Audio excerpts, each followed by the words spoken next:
Welcome to Playing Above the Line, where we interview entrepreneurs, business owners, and community activists to get their thoughts and perspectives on leadership. Playing Above the Line is sponsored by Aviso Group, a business consulting and accounting firm focused on preparing clients for the future through innovation and positive growth. Welcome to another edition of Playing Above the Line. I'm Alan, your host, and we've got a great one for you today. I've been trying to get Steven Dickey in here for it's been months, and we just never could work it out. We're in Brewton today, and we came up here to accommodate his schedule, and so Steven Dickey, thanks for joining us. Alan, it's my pleasure. It has been a while. I think I'd say 4 or 5 months we've been trying this, but I'm glad to be able to come up and join you today. Yeah, well, I appreciate you taking your time out of your schedule to come talk to us. So right now, the executive director of the Brewton area YMCA, also a county commissioner, I know, and then you coach girls volleyball, too, for Coastal Alabama Community College. So you got a lot going on. Let's start with your main full-time job, and that would be the executive director of the Y. How did you get involved in that? How long have you been in Brewton? And it just kind of takes us through that journey, if you don't mind. All right, I'll try not to be too long on this, but when I graduated college, I wanted to be the old proverbial teacher coach, and okay. I majored in phys ed, minored in history, and wanted to be the old teacher coach. The right job just didn't seem to come along, and so I worked with a friend of mine we grew up with, and they installed overhead doors in malls and stuff like that, so we traveled around, did that for a little bit, did some substitute teaching, and then a buddy of mine who actually was best man at my wedding, he calls me up and says, look, there's a job at the YMCA here in Vicksburg. He said, that'll, just come do this, and then you can take your time and find the right coaching job. Mm-hmm. And so I loaded up, went to Vicksburg, Mississippi, got the job, and was there for 9 years with the Y. Found out that I loved it. I was able to teach and coach kids just in a different realm, right, and without the pressure of winning, so to speak. So I really enjoyed that. Was there for a little over 9 years. That's where I met Belinda. Okay. We got married there in Vicksburg, Mississippi, and from there we went to Gainesville, Georgia, and we were there for 5 years, made lots of good friends there. And got called back to Mississippi, went to Petal, Mississippi, and was the director of the YMCA there. It was a brand new YMCA, beautiful facility. And after that, Dan Shattuck, who is executive director here at the Brewton YMCA, he called. He was officially retiring and said that the Y didn't want to do an exhaustive search. They wanted just 3 or 4 names, and he thought I would be a good fit. To be honest, I didn't know where Brewton, Alabama was. I had to look it up on the map. Fair enough, yeah. But I say that tongue-in-cheek now because how much we love Brewton. Right. We've been here for almost 14 years.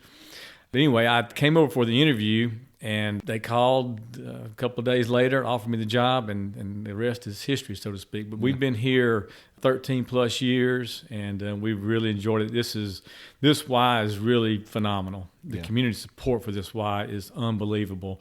So I've been associated with 4 different YMCAs in Alabama, Mississippi, and Georgia, and this by far eclipses them all. Well, yeah, and I wanted to kind of touch on that. So Brewton, for those, and we have people who listen, all over, so not everyone like you would be familiar with Brewton when you first came here, but Brewton's a smaller town. I mean, we have, what would you say, maybe 5,000 or 6,000 inside the city limits, and maybe 10,000, 12,000 in the outlying county, the community, and that kind of thing. But the facility at the Brewton YMCA is phenomenal. I don't really know that we can do it justice in trying to talk about it and describe it, but I mean, for a town this small, having a facility like that, it's unbelievable. It really is. I'll give you a story. Several years ago, it's probably 4 or 5 years ago, we were having kind of a cluster group of YMCA directors, and we would meet at different YMCAs twice a year. And so ours was on the agenda to meet in November, I believe. And so I'm really excited. I take pleasure in showing off our Y. I hate to say proud, but I'm certainly proud of what we have there. So we had 6 or 8 YMCA directors from Mississippi, Alabama, and the Panhandle of Florida. And several of them, they came up to me and said, this shouldn't be here. and their point is, right, what you just said, the demographics, the number of people that we have here population-wise, a 70,000 square foot facility in this service area should not be here. Right. We're one of a kind. I can promise you, we are one of a kind. And then when they look at our fee structure as well, and they say, what? $43? At the time, it was $40 for a family membership to have access to a pool and a walking track and fitness centers and aerobics classes. Also included that we're doing childcare for $90 a week. They're like, oh, we charge $150, So We are blessed. We are blessed indeed.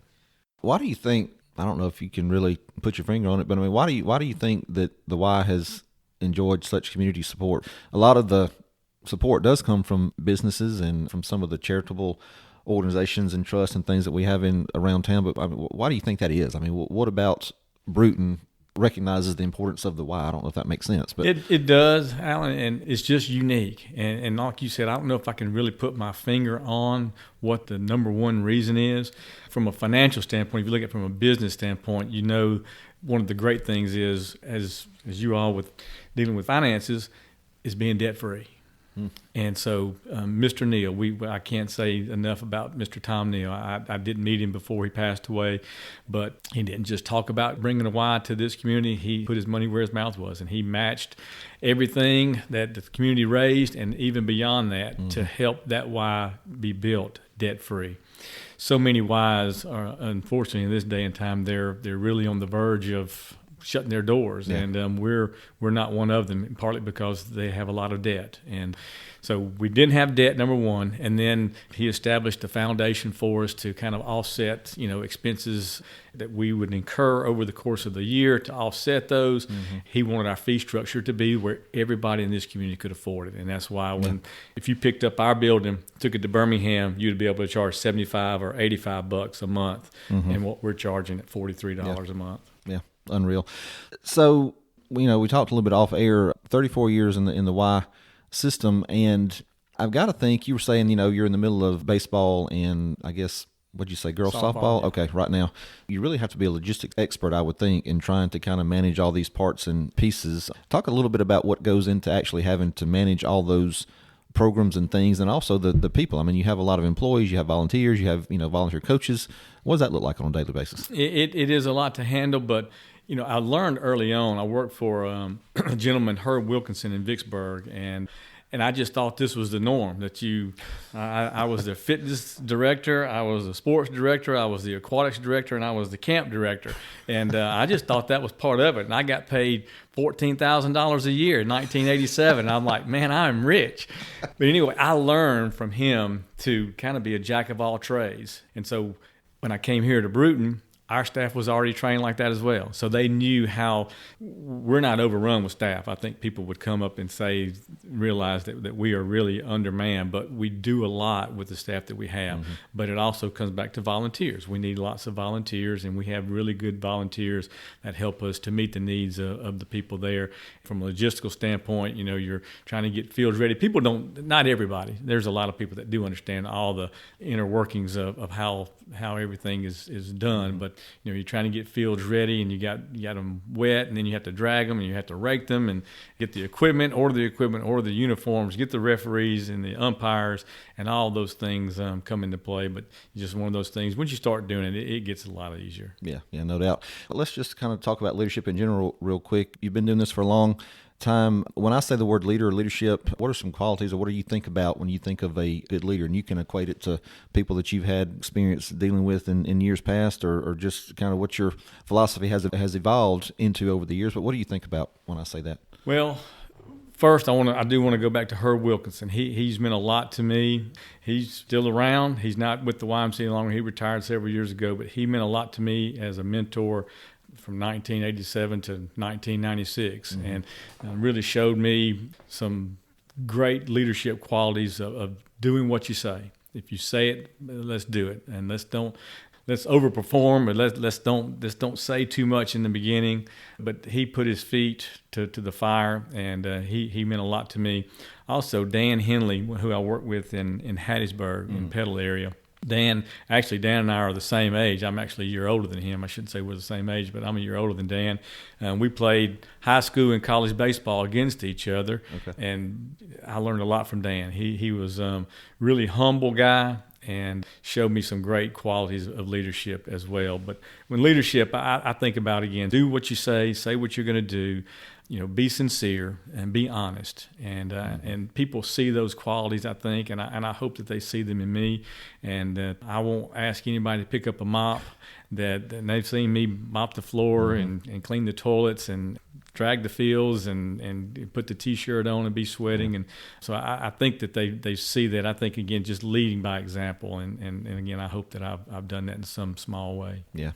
Well, no doubt. I mean, I see it every day when I'm down at the Y. I'm not down as much anymore because my kids are in college, but we were certainly involved in all the youth sports when they were coming through. And kids learn a lot about life doing that. I mean, it's not just about how to play baseball or how to kick a soccer ball or how to hit pitch a softball or whatever. They learn about teamwork and how to deal with adversity and how to deal with people they might not necessarily like, but they're on their team. So there's a lot that kids learn from being involved in Y sports. It's no doubt, and I've seen it. I mean, I've seen it firsthand. And even you're talking about, say, Garrett and Abigail, growing up playing sports and doing things at the YMCA and even, working for us at the Y. Right. Garrett was just awesome there. And I know he's going to be a great leader as well as Abigail. But, you see those things start to develop in kids. And you hope that when you have all your coaches, that you hope that they buy into that process as well. And that I know when we turn the scoreboard on that it's for a reason, and I'm okay with that. The competitiveness in sports is going to be there, and it should be there. But down there, it can't be the most important thing. And Right. Most of our coaches buy into it. Yeah. You've also seen really good people, Alan, come down that hill, and the lights turn on, and the scoreboard comes on, and they turn into somebody that they're not, and it's sad sometimes when you see that, but it's getting better. It's getting better. Some people think it's getting worse, but my occurrences are that they're getting better, and the people are recognizing that, and especially with social media, sometimes they get called out on social media, and nobody wants to get called out. Yeah, you're right, and I kind of think, well, I don't know. Sometimes I think it's because they love their children, so much that they want them to be successful in everything, and they don't want to see them lose. They don't want to see them hurt or whatever. But I mean, it's okay to lose. It's okay to not be the best at everything, because it's a good life lesson, right? So Absolutely. I tell the parents, what better place for a kid to fail than out there on the sports field? Mm-hmm. Because you're going to love them when they get through. It's not the end of the world. And I think we have a sign, and I'm going to paraphrase it here. I can't remember it off the top of my head, but in essence, it's like your child's success is not defined whether or not he or she hit a home run or their success on the field, but it's defined by how well they respect their coach, are a great teammate, and things of that nature. And that's true. It is so true, because I was thinking about it yesterday. We've certainly had several players around Brewton that have gone to play some minor league baseball, but as far as I know, there's not been a major league baseball player from Brewton that I'm aware of. Maybe there is. If there is, there's only a handful, and if that. And my point being is this: the majority of them aren't going to make the major leagues. If not all of them aren't going to make the major leagues. And so let's think about, what are we going to teach them? Instill the principles that we talk about at the Y: caring, honesty, respect, responsibility. And those things are going to carry you a lot further than how far you were able to hit a baseball when you're 10 or 12 years old. Yeah, no doubt. You mentioned the word team a couple of times, so I know that you're probably not directly involved in all the hiring, but when you guys are looking for someone to come alongside you at the Y, whether it's a volunteer or someone that you're hiring to be on staff there, what are some qualities that you look for in your team members? What do you like to see in people that you're going to bring in to impact these children? Yeah, that's a good question. I like to see energy. I like to see somebody who is self-motivated. I'm not going to have to instruct much, that they're a self-starter, and that they see it, they know it, and they understand it, and they don't need a lot of direction. If we have to give them a lot of direction, we're too spread thin to be able to do those types of things. And so I want to see somebody who has a hunger for teaching children, being a good example, and just loving them. And and you can see that when you talk with somebody. And my wife tells me, she says, "You're a good judge of character," because sometimes I go, "I think you need to be weary of so and so." I won't mention any names right here, but and she goes, and later on she'll go, "You were right, you were right." And so anyway, but I feel like I'm a pretty good judge of character, and I can see that. And a lot of our staff, and Vivian does such a great job too, and weeding out some that just aren't good fits for the Y.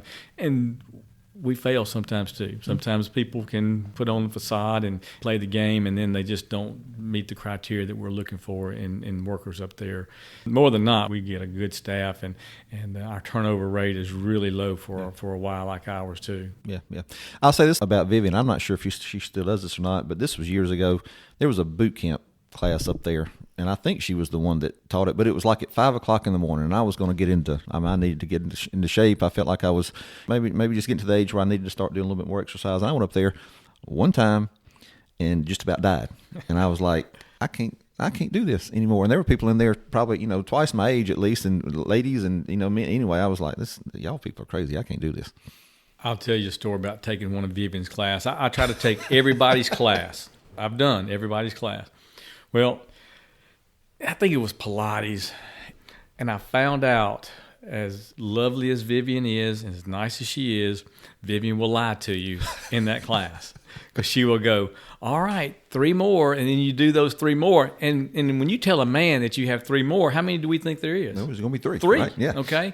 So we do the 3, and then she goes, all right, another set of 8. And I'm like, no, you told me 3 more, Vivian. I'm out.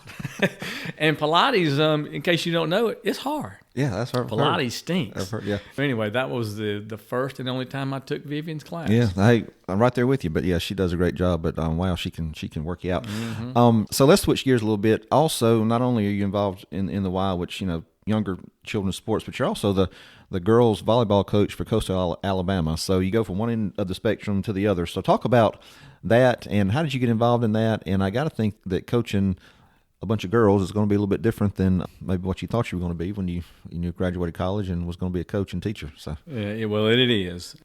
First of all, how I got involved, I guess in 2014, David Jones, who was at the college, he called and said, do you know anybody that would be interested in coaching the volleyball team? It's a part-time thing. It's not a lot of time investment. Well, I shouldn't say that. It's what you want to put into it, right. But on a part-time basis. And I actually gave him 3 or 4 names of people who I knew had some sort of volleyball background in town, and evidently none of them wanted to be a part of it or didn't have the time or whatever the case. I didn't ask. So he calls back and said, well, would you be interested? And, I played in college just on, club teams. And then when I got out of college at Vicksburg, we started up a men's adult club team, and we played in tournaments in New Orleans and Memphis and Shreveport and Baton Rouge and Hattiesburg. And I said, well, I wouldn't mind doing it. Something that would, I wanted to coach for a long time. And so I asked my board, the board at the Y, because, I answered to them.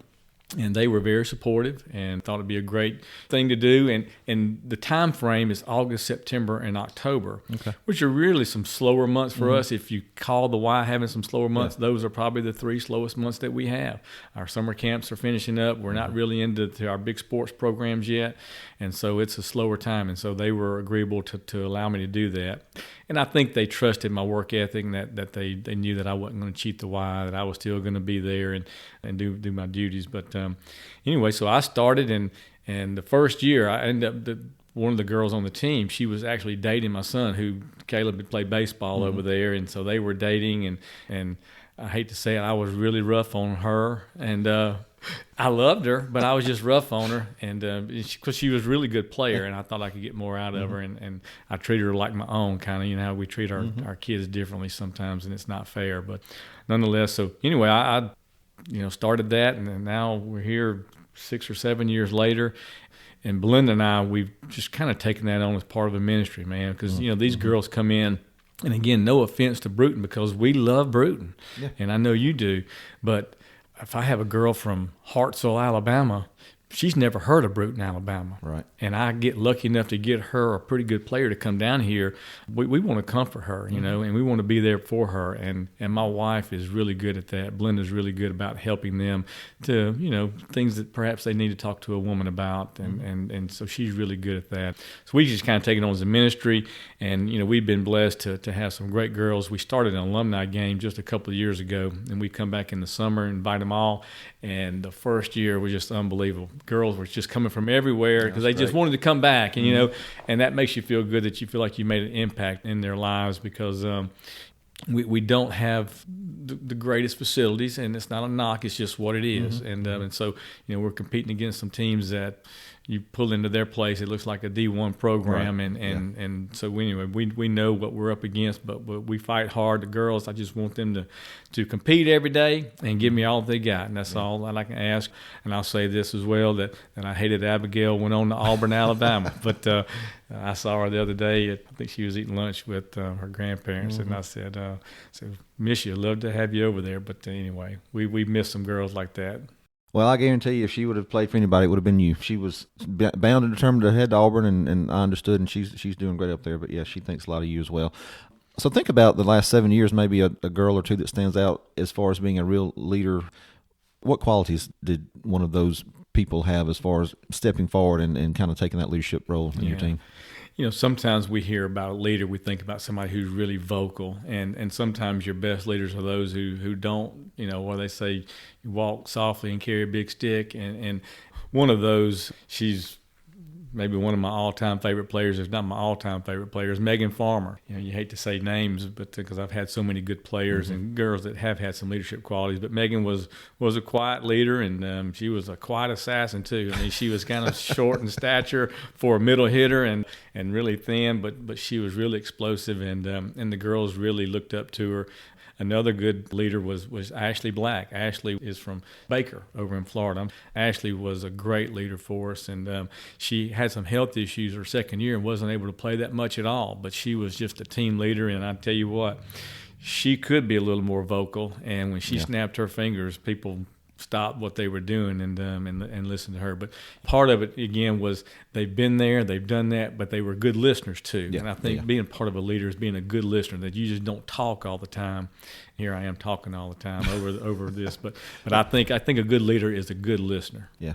Well, I'll tell you what, girls volleyball is one of the most fun sports to watch live, in my opinion. If anybody that's around Brewton when August, September, October rolls around, go watch the girls play, because, man, it's fun. It's a fun sport to watch. To me, it's the most exciting sport you can watch on TV right now, because it's almost nonstop action. Back when I played, and I guess it stopped in 1992 or 96, maybe 96, the Olympics, but it was, you had to score only when you were serving, right, and you played to 15. And now a rally score and playing to 25, I mean, and the matches go so quickly that you better pay attention. And it is really fun to watch. Yeah, a lot of fun. The girls' game more so than the men's, because the men are just so... They just hit it real hard, and it's hard to... It's usually not many rallies in the men's game. It's ball set and balls killed. Yeah. All right, so that's two of the three things that take up a lot of your time. The third is you were recently installed, I guess recently. How long have you been on the county commission? The middle of August. Okay, yeah, so relatively recently, a few months ago. I kind of, anytime I have somebody on that's on a city councilor, or we've had some mayors or whatever on, I kind of say it tongue-in-cheek, but I mean, why in the world? Because, it's a noble calling and job, I think, but I mean, it's thankless a lot of times, and I know that the cost in terms of time and stress is not necessarily equitable with the monetary compensation. So what made you want to commit to doing this for the Escambia County Commission? Well, good friend David Stokes, he was the commissioner for District 1 for 29 years. Yeah. And, he was going through some health issues. He thought he needed to devote more time to that and not finish out his term, which was about 2.5 years left on his term. And he called me up, and I'm sure he called several other people, and I'm sure several others turned him down, and he finally got down to my name. But he called and asked and if I would consider it, and Glenn and I, we prayed about it. And matter of fact, we were at the beach in July of that year, maybe early August last year, and she's like, "Do you have peace yet?" I said, "I actually do." I said, "I think that'd be something I'd be interested in doing." And I am getting close to retiring at the Y. I'm not sure when that'll be, but I said that might be something to help me out, because I kind of like the public servant part. I feel like I'm I like to be a servant, and so I thought that might be something that I might be interested in, and so I put my name in the hat, and I was fortunate enough, at least in my opinion, fortunate enough, some people might say unfortunate, to get the appointment. And to be honest, I didn't think I would get it. There were some very qualified people that were there, and one of the things Glenn and I we prayed through this whole process was that promotion doesn't come from man, it comes from God. And we prayed that Bible verse in Psalms so much. If God wanted me to be in that position, he was going to make a way for me to be in that position, and he did. And we're grateful, thankful, and blessed for it. Yeah.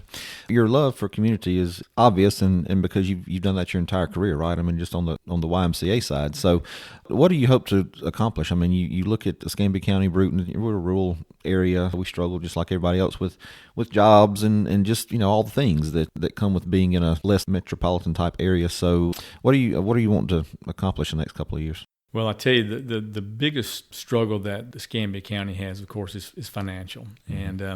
And from the county commission standpoint, we don't have lots of means to raise revenue. So what we have is what we have. And where in other places, perhaps they're granting rates of increase for their employees based on cost of living and things of that nature, and that's good. And we would love to do that. But the problem is when you do that, but you still have this finite number to deal with, something's got to be cut somewhere. And so from a budgetary standpoint, it's really hard for us as commissioners. We want to take care of our people. And I look at some of those things from our pay scale, and we have, unfortunately, some turnover in some areas where we don't really need the turnover because of the road projects that we have going on. We need those people there working. But so I'd like to try to work with our administrator Tony Sanks and our county engineer Bill Bridges to make sure that we can continue to provide the services to the Escambia County citizens, and I'm blessed that most of my district is encompassed in the city of Brewton, and that there's a lot of services that are taken off of my shoulders through the city of Brewton, but the outlying areas, towards Appleton and over in Alco and those areas that Belinda and I try to ride around quite a bit and stop and pick up trash when we can. But one of the things too, I'd like for people to take better ownership of this community, and love it, and don't throw that trash out on the side of the road. Just keep in your car, and when you get home, throw it out. And those types of things, it makes a difference. I'm going to tell you, when people drive through a town that's dirty and they go, wow. And that's one of the great things I think about Brewton is that with the flowers and the projects that they've done with the parks to try to beautify that, I think it makes a difference when people drive through. Yeah.